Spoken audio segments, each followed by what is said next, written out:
Think of drought-stricken Ethiopia and you might not expect to see this. Modern machinery owned by a foreign multinational cultivating vast farms in one of the poorest countries in the world.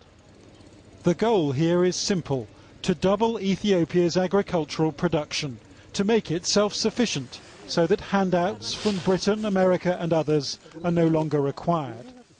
Vinay Shekhar is one of globalization's new foot soldiers.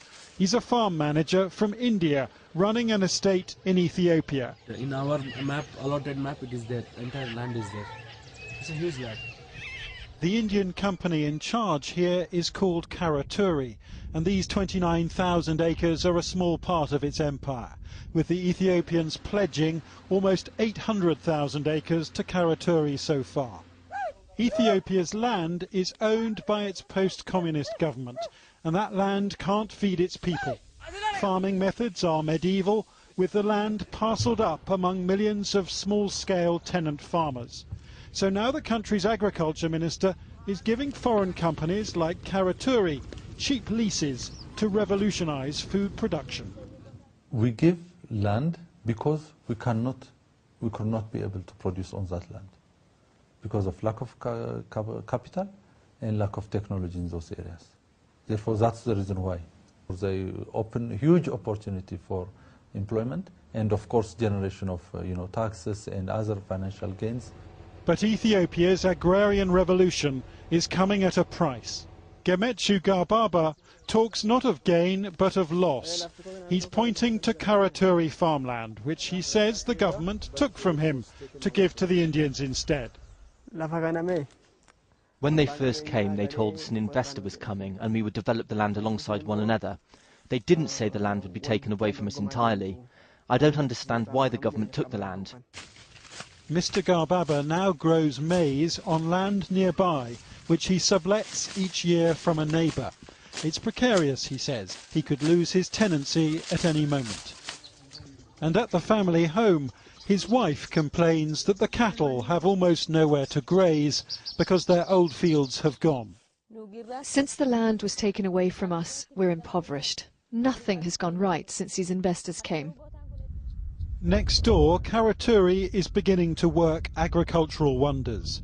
It runs the farm under a 50-year lease and says it will sell most of its produce inside Ethiopia itself. With their Indian manager watching them, these women say they're grateful to have a job, earning just under 50 pence each per day. Cheap labour means big profits to come.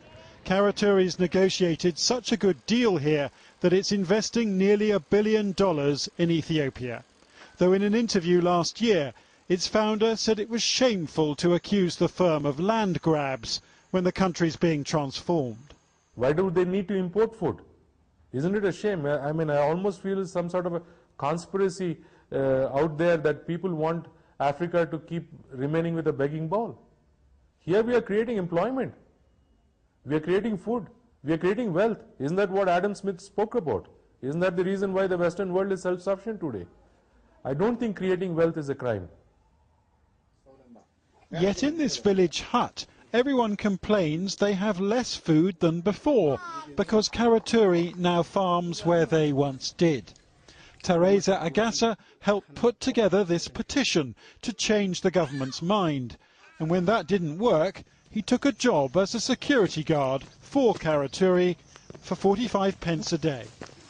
We wish we could eat 3 times a day. I know my children want this, but I cannot provide that. We live and survive only if we have land, and we would rather have our land back.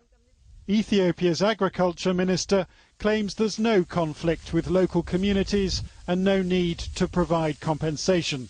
But people here speak bitterly of forced evictions, and this is just a snapshot of a story now playing out all over Africa, as multinationals strike land deals with governments desperate for investment. The risk is colonial-style plantations, and local people swept aside in a world badly in need of more food costing less.